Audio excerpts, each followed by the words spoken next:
Boom. Ça y est, c'est parti. On lance notre nouveau bébé. Ça s'appelle Qu'est-ce que tu fais si? Une quotidienne du lundi au vendredi.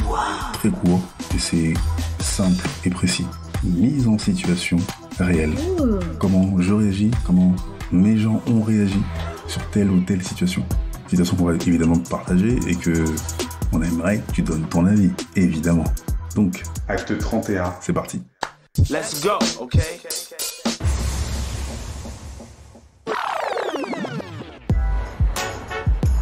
Vers le milieu des années 80, je suis minot et j'ai deux rêves que je dois absolument accomplir. Devenir footballeur et devenir architecte, comme ma tante Irène.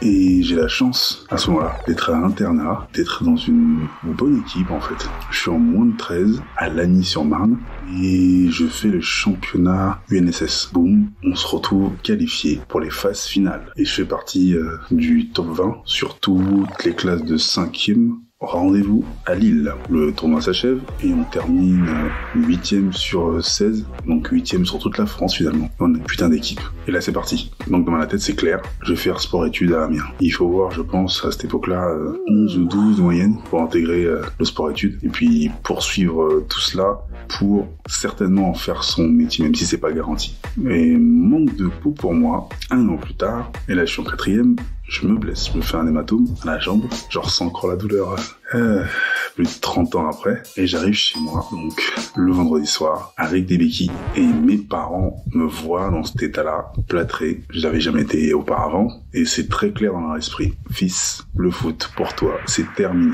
tu ne joueras plus au foot. Et je suis rageux de fou, et dans ma tête ça bouillonne, mais finalement, au bout de quelques mois, rééducation, la souffrance et tout, j'abandonne l'idée de devenir footballeur. Sous l'influence des parents, évidemment. Et à ma place, qu'est-ce que tu ferais? Et toi, qu'est-ce que tu ferais?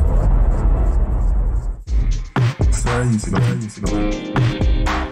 Et toi, qu'est-ce que tu ferais? Qu'est-ce que tu ferais? Qu'est-ce que tu fais si on aimerait que tu donnes ton avis.